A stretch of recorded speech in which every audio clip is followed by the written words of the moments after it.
Polisi menduga ada konflik yang terjadi sehingga korban dihabisi pelaku. Konflik bermula dari dugaan korban yang merusak pondok milik keponakan pelaku yang berakhir dengan korban diserang dengan senjata tajam hingga tewas. Inilah serial tabir, petani tewas di kebun, perusakan pondok berujung pembunuhan.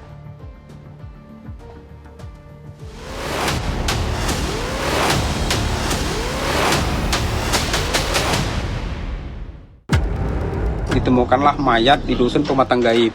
Ke TKP, melakukan oleh TKP, setelah melakukan oleh TKP memastikan bahwa korban itu dibunuh karena ada luka bacok dan tusuk. Seorang mayat berjenis kelamin laki-laki dan sudah tidak memakai baju dan terdapat tanda kekerasan. Ditemukan bahwa ada 3 lubang tusukan di tubuh korban.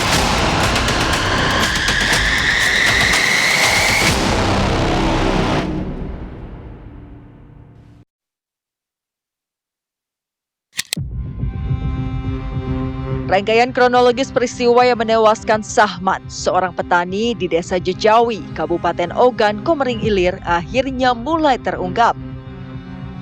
Hasil penyelidikan pihak polisi, sebelum peristiwa tersebut terjadi, sempat adanya konflik pelaku dan korban hingga berujung kematian. Jadi awal kejadiannya itu korban merusak rumah keponakan pelaku.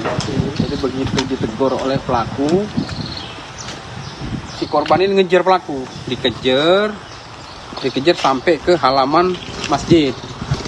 Begitu sampai di halaman masjid, pelaku ini merasa terancam. Kemudian pelaku ini langsung melakukan perlawanan dengan membacok korban, dibacok mengenai tangan. Motifnya korban ini melakukan perusakan terhadap rumah keponakan dari pelaku.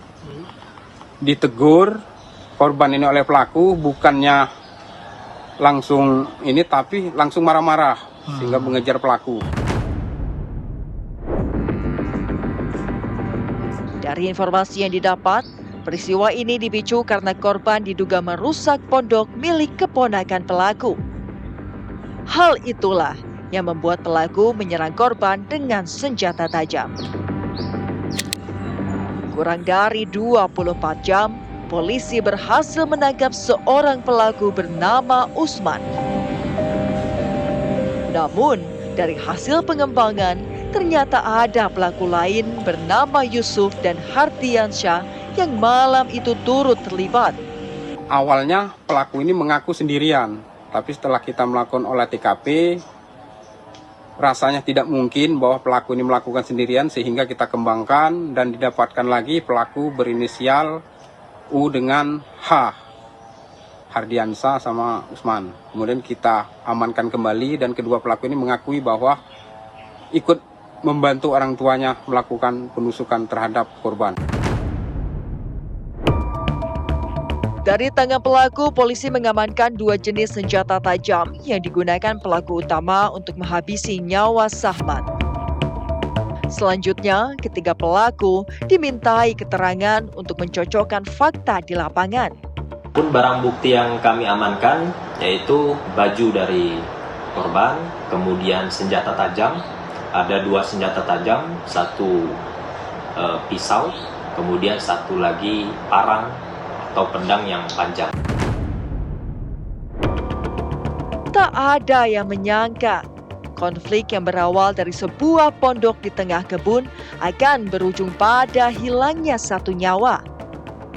Kini, 3 orang pelaku harus mempertanggungjawabkan aksi kejahatannya dan terancam hukuman penjara selama 15 tahun. Tersangka dijerat dengan Pasal 458 Kitab Undang-Undang Hukum Pidana, Undang-Undang Nomor 1 Tahun 2023 dengan ancaman penjara paling lama 15 tahun. Pada pihak keluarga korban, kami menyampaikan turut berduka cita yang mendalam atas kejadian pembunuhan ini, dan kami juga bertekad dan berkomitmen untuk menyelesaikan perkara ini sampai tuntas. Terungkapnya kasus kematian Sahmat masih menyisakan pertanyaan besar. Apakah tindakan pelaku merusak pondok hanya satu-satunya pemicu atas tindakan keji yang dilakukan oleh para pelaku, atau justru ada konflik lain?